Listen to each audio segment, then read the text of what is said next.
if you are at office hours, then you already saw me go through this, but I wanted to make a video where I go through the practice quiz step by step and explain each part. If you have the practice quiz in front of you, I didn't write out all the prompts, but you can see what it says. So the first one is, it says the graph shows the height of a rocket after it's launched from the top of a cliff. Remember that this is not the path of the rocket. The rocket goes straight up, stops, and then comes back down even farther because it starts here on the cliff and then it misses the cliff on the way down. In fact, you can tell how tall the cliff is. Part A says, what do the coordinates of the vertex mean? 13, 1,150.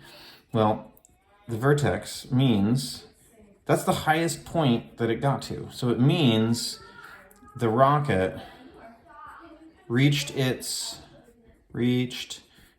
highest point of, what was its highest point? 1,150 meters. 1,150 meters after how many seconds? 13 seconds. That's what that means. And that's a really important point. So, and you need that vertex if you're ever making a graph. So if you got that right, give yourself a pat on the back. Part B says, write an equation for this rocket in vertex form. So h of t equals, so the vertex is at 13,1150. The only thing I have to remember is what is that? I have to put that gravitational constant on there, that -5 that makes the rocket get pulled back towards the ground. And then it's just t minus 13 squared plus 1150. That is vertex form of this equation. And then part C says, use your equation to determine how long it took for the rocket to be exactly 600 meters high. And here's 600 meters. And so if I just look at my graph, I can see that there are two places. One place that seems to be at about 3 seconds, and another place here that seems to be at about, 22, 23 seconds. My graph isn't perfect. But those are the two different places. Once on the way up, and another time on the way down was at 600 meters high. So let's set this equation here equal to 600. And it equals -5 times t minus 13 squared plus 1150. All right, so now I'm just gonna work my way in and figure out t. I'm gonna subtract 1150 from each side, and I get -550 equals -5 times t minus 13 squared.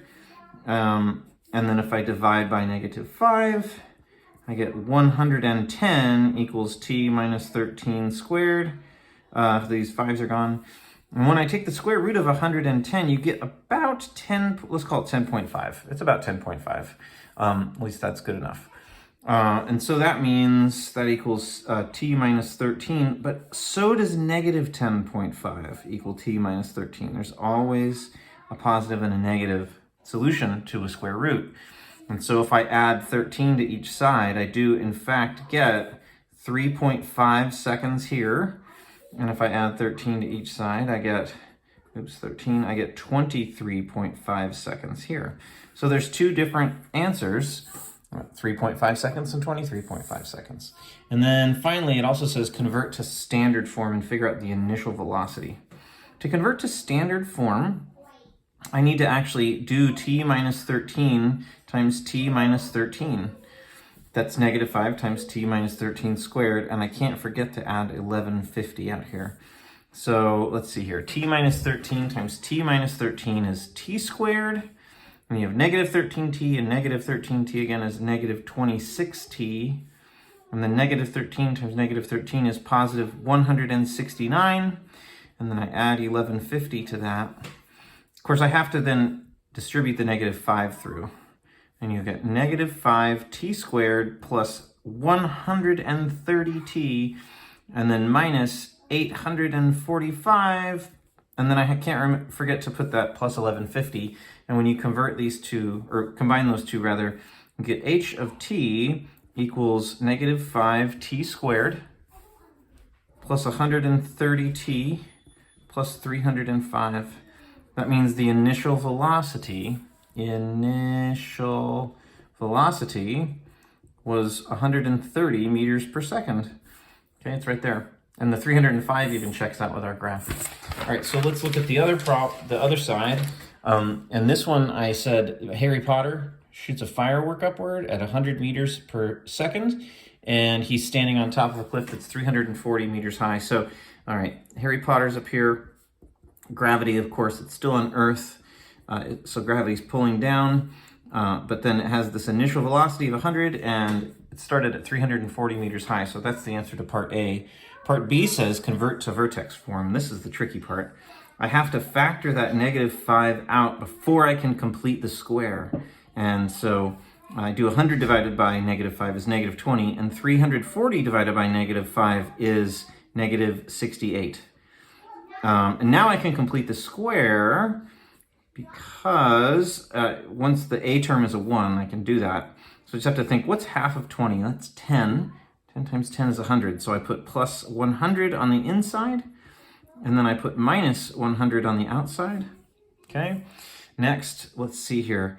This bit is a perfect square now, and it factors to t minus 10 squared, and then minus 168, but this entire bit is still surrounded by parentheses, or by brackets with that -5.